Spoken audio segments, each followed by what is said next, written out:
Hello అండి, అందరికీ నమస్కారం. మరి ఈరోజు మళ్ళీ జంట కథలు, బేతాళ కథలు, చందమామ కథలు ఆ కథలతో వచ్చేసాను. ముందుగా మీకు చందమామ కథ చెబుతాను. ఆ కథ పేరు బతకడానికి దారి. జగపతి తన పెళ్ళాం పిల్లల బాధ్యత ఏమీ పట్టించుకునేవాడు కాడు. అతని పూర్వీకులు ఒకప్పుడు బాగా బతికారు. ఆ వాసన జగపతిని పూర్తిగా వదలలేదు. అతను తెలిసిన వాళ్ళందరి దగ్గర అప్పులు చేసి కొంతకాలం నెట్టుకొచ్చాడు. ఆ అప్పులు మితిమీరిపోయి అవి తీరేదారి కనబడక అప్పుల వాళ్ళు కంటబడకుండా ఉండటానికి జగపతి చీకటితోటే ఇల్లు వదిలి అడవిలో రోజంతా తిరిగి చాలా చీకటి పడి ఇంటికి రాసాగాడు. ఈ లోపల అప్పుల వాళ్ళు వచ్చి జగపతి భార్యను నానా మాటలు అని వెళుతూ ఉండేవారు. చూసి చూసి ఆమె విసిగిపోయి, నీకేం మగమహారాజు, అడ్డమైన తిరుగుళ్ళు తిరిగి అర్ధరాత్రి ఇల్లు చేరుతావు. అప్పుల వాళ్లకు సమాధానం చెప్పలేక నేను చచ్చిపోతున్నాను. అందరూ రేపు తెల్లవారగానే వస్తారట, ఇంటి పట్టున ఉండు అన్నది. ఆ రాత్రి జగపతికి నిద్ర పట్టలేదు. రేపు అప్పుల వాళ్లకు ఏం చెప్పుకోవాలి? వాళ్ళ బాకీలు ఎలా తీర్చాలి? వాళ్ళంతా కలిసి తనను చితక తన్నితే తన పరువు ఏమవుతుంది? అంతదాకా ఎందుకు? అతనికి అప్పుల వాళ్ల ముఖాలు చూచే ధైర్యం కూడా లేదు. తన మీద తనకే రోత పుట్టింది. అతను చీకట్లోనే ఇంటి నుంచి బయలుదేరి ఊరి చివర మర్రి చెట్టు దగ్గర పాడుబడిన బావి దగ్గరికి వెళ్ళాడు. అందులో దూకి ఆత్మహత్య చేసుకోవడానికి నిశ్చయించుకున్నాడు.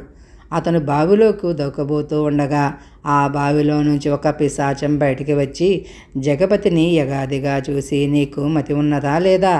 భూతప్రేతాలు తిరిగే వేళ ఈ వైపు వచ్చావు దేనికి అని అడిగింది. జగపతి పిశాచానికి తన కథ అంతా చెప్పి, బతకటం ఎలాగూ సాధ్యం కాకనే చావడానికి వచ్చాను, పక్కకు తప్పుకో అన్నాడు. పిశాచి కంగారుగా అతన్ని ఆపి, అంత పని చెయ్యకు, నేను కూడా క్షణికావేశంలో నీలాగే ఇందులో దూకి ఇలా మారాను. తర్వాత నా భార్య పిల్లలు పడ్డ కష్టాలు అంతా ఇంతా కాదు.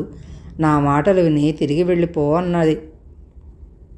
ఇప్పుడు నేను చావకపోయినా తెల్లవారి అప్పుల వాళ్ళు నా ప్రాణాలు తీసేస్తారు అన్నాడు జగపతి. పిశాచం చప్పున బావిలోకి దూకి వెంటనే పెద్ద బంగారు నాణంతో తిరిగి వచ్చింది. దీంతో నీ అప్పులు తీర్చుకో, మళ్ళీ ఈ ఛాయలకు రాకు అన్నది. జగపతి ఆ నాణం తీసుకుని ఆనందంతో ఇంటికి వెళ్ళి జరిగినదంతా తన భార్యకు చెప్పాడు. ఆమె అంతా విని, నీ తెలివి తెల్లవారా, ఇచ్చిందే చాలునని ఒక్క నాణం తెచ్చావా, ఇంకాసిని అడిగి తీసుకురాకూడదు అన్నది. జగపతి అవును సుమా అన్నాడు. ఆ నాణంతో జగపతి అప్పులన్నీ తీరిపోగా 3 రోజుల పాటు ఇంటిల్లిపాదికి రాజవైభవంగా జరిగింది. 4వ రోజు జగపతితో అతని భార్య, ఈ రాత్రికి నువ్వు మళ్ళీ చావటానికి దాని దగ్గరికి వెళ్ళు అన్నది. జగపతి అలాగే బావి దగ్గరకు వెళ్ళి అందులో పడబోయినట్టు నటించాడు. పిశాచం బయటికి వచ్చి, మళ్ళీ నీకు ఈ పాడుబుద్ధి పుట్టిందేం అని అడిగింది. ఏం చెయ్యమంటావు? అప్పులైతే తీర్చగలిగాను కానీ బతకడానికి మార్గం ఏదీ కనిపించడం లేదు అన్నాడు జగపతి. పిశాచం మళ్ళీ మారు మాట్లాడకుండా బావిలోకి వెళ్ళి మరో బంగారు నాణం తెచ్చి జగపతికి ఇచ్చింది. జగపతి దానితో ఇంటికి చేరుకుని 10 రోజులు జల్సాగా గడిపి మళ్ళీ బావి దగ్గరికి వచ్చి, నా కర్మ, నాకు ఏ పని దొరకటం లేదు, పెళ్ళాన్ని పిల్లల్ని పోషించలేకుండా ఉన్నాను అని పిశాచానికి చెప్పి 3వసారి బంగారు నాణం పట్టుకుపోయాడు. ఈసారి జగపతి భార్య దాన్ని కరిగించి చేతులకు గాజులు చేయించుకున్నది. మన్నాడే మళ్ళీ జగపతి బావి దగ్గర హాజరయ్యాడు. పిశాచం కనిపించి, అప్పుడే వచ్చావేమని అడిగింది. నాకు విసుగెత్తిపోతున్నది, చేద్దామంటే ఏ పని దొరకదు అన్నాడు జగపతి. నాకు విసుగుగానే ఉన్నది, నువ్వు ఈ కుళ్ళు మనుష్యుల మధ్య బతకలేవు, బావిలోకి దూకెయ్యి, హాయిగా ఇద్దరము కబుర్లు చెప్పుకుంటూ కాలక్షేపం చేద్దాం అన్నది పిశాచం. జగపతి పై ప్రాణాలు పైకి ఎగిరాయి. అతను కంగారుగా వెనక్కిపోయి, పని దొరుకుతుందేమో, మరోసారి చూస్తాను అంటూ ఇంటికేసి పరిగెత్తాడు. నేను సహాయం చేస్తున్నంత కాలము నీకు పని దొరకదు, ఇప్పుడిక తప్పకుండా దొరుకుతుంది, బతకడానికి దారి కనిపించుతుంది అనుకున్నది పిశాచం. లోపం ఎవరిది? బేతాళ కథలు. పట్టువదలని విక్రమార్కుడు చెట్టు వద్దకు తిరిగి వెళ్ళి చెట్టుపై నుంచి శవాన్ని దించి భుజాన వేసుకుని ఎప్పటిలాగే మౌనంగా శ్మశానం కేసి నడవసాగాడు. అప్పుడు శవంలోని బేతాళుడు, రాజా, ఈ శ్మశానంలో భయంకరమైన అర్ధరాత్రి వేళ నువ్వు ఇంత కఠోరమైన శ్రమల పాలవటం నీ స్వబుద్ధితో ఆలోచించి చేస్తున్నదా, లేక పరుల ప్రోత్సాహమా అన్న సందేహం నన్ను బాధిస్తున్నది. పరబుద్ధి ప్రాణాంతకమన్న పెద్దల వాక్కు నీకు తెలియందు కాదు కదా. కానీ వివేకవంతులైన వాళ్ళు కూడా ఆ సంగతి మరిచి ఒక్కొక్కసారి స్వబుద్ధిని కాదని అపహాస్యం పాలవుతారు. ఇందుకు ఉదాహరణగా ఒక కథ చెబుతాను, శ్రమ తెలియకుండా విను అంటూ ఇలా చెప్పసాగాడు. సువర్ణ దేశాన్ని శశాంకుడనే రాజు పాలించేవాడు. ఆయన భార్య సునంద గొప్ప అందగత్తె. రాజుకు ఆమె అంటే వల్లమాలిన ప్రేమ. అడిగినదే తడువుగా ఆమె కోరే ప్రతి వస్తువు ఎంత వ్యయ ప్రయాసలకైనా సంశయించక తెప్పించి ఇచ్చేవాడు. సునంద ముఖ్యంగా వస్త్రధారణ పట్ల, ఆభరణాల విషయాల్లోనూ ప్రత్యేకమైన శ్రద్ధ చూపించేది. అందుచేత శశాంకుడు ఆమె అవసరాలు తీర్చడానికి దేశ దేశాల నుంచి నేతగాళ్లను, స్వర్ణకారుల్ని రప్పించి తన ఆస్థానంలో అట్టే పెట్టుకున్నాడు. వారిలో చందనుడనే నేతగాడు, శోణకుడనే స్వర్ణకారుడు అసమానమైన ప్రతిభావంతులు. వారి పేరు ప్రఖ్యాతులు సువర్ణ దేశంలోనే కాక చుట్టుపక్కల రాజ్యాల్లో కూడా మారుమోగుతుండేవి. శశాంకుడు ఏటా రాణి జన్మదినం అతి వైభవంగా జరిపేవాడు. ఆ సందర్భంగా రాణికి కావలసిన వస్త్రాలను, నగలను చందనుడు, శోణకుడు ప్రత్యేకంగా తయారు చేసి ఇచ్చేవాళ్ళు. ఆ ఇద్దరు ఒకసారి చేసిన నమూనాను మరొకసారి ఉపయోగించేవాళ్ళు కాదు.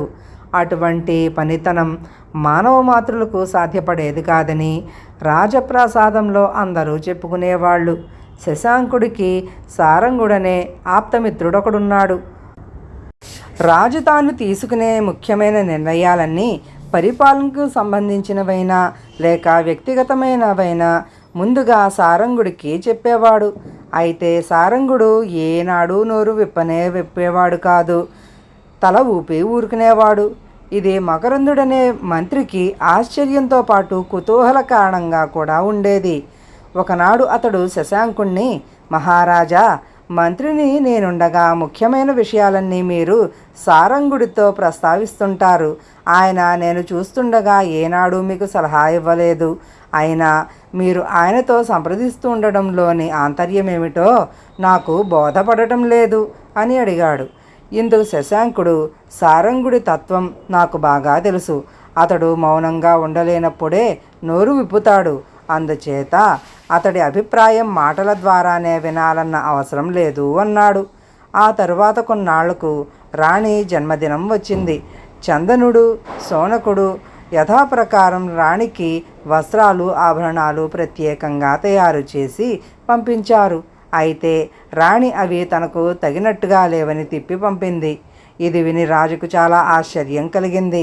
ఆయన చందనుణ్ణి, శోణకుణ్ణి పిలిపించి, మహారాణి తనకు అవి నచ్చాయి అని అనేంతవరకు కొత్త కొత్త నమూనాలు తయారు చేసి చూపించవలసిందిగా ఆదేశించాడు. అయితే వాళ్ళిద్దరూ ఎంత ప్రయత్నించి రాణికి నచ్చే విధంగా వస్త్రాలు, ఆభరణాలు తయారు చేసి ఇవ్వడంలో విఫలయ్యారు. రాజు శశాంకుడు కోపగించుకొని, వాళ్లను వయసు పైబడుతున్న కొద్దీ మీ పనితనం సన్నగిల్లుతున్నట్లు కనబడుతున్నది. మీలాంటి వాళ్లతో నాకు పని లేదు. నా ఆస్థానాన్ని విడిచి తక్షణమే వెళ్ళండి అని ఆజ్ఞాపించాడు. ఈ సంగతి రాజప్రసాదంలోని అందరితో పాటు సారంగుడికి కూడా తెలిసింది. ఆయన శశాంకుని చూడవచ్చి, చందన, శోణకుల విషయంలో మీరిచ్చిన ఆజ్ఞ గురించి విన్నాను. వాళ్ల వయసు ప్రస్తావన తేవటం ఏమంత సమంజసంగా లేదు. ఇన్నేళ్లుగా వాళ్ళ నైపుణ్యం ఎటువంటిదో చూస్తున్నా మనం ఇప్పుడు దాని గురించి సందేహపడటంలో అర్థం లేదు. మహారాణి వాళ్ళు తయారు చేసిన వస్త్రాలు, ఆభరణాలు తనకు తగినట్టుగా లేవని తిరస్కరించడం సరికాదు. నా ఉద్దేశంలో లోపం మరెక్కడో ఉన్నది. అది మనం తెలుసుకోవాలి. వాళ్ళిద్దరినీ ఆ స్థానం వదిలిపొమ్మనడం దేశ బహిష్కరణతో సమానం. ఇది సరి అయిన నిర్ణయంగా నాకు తోచడం లేదు అన్నాడు. రాజు సారంగుడు చెప్పినది మౌనంగా విని అంతఃపురానికి పోయి రాణికి ఆయన మాటలు వివరించాడు. రాణి సునంద కొంచెంసేపు ఆలోచిస్తూ ఊరుకుని తర్వాత భర్తతో, మీ ఆప్తమిత్రుడు సారంగుడు నా కళ్ళు తెరిపించాడు.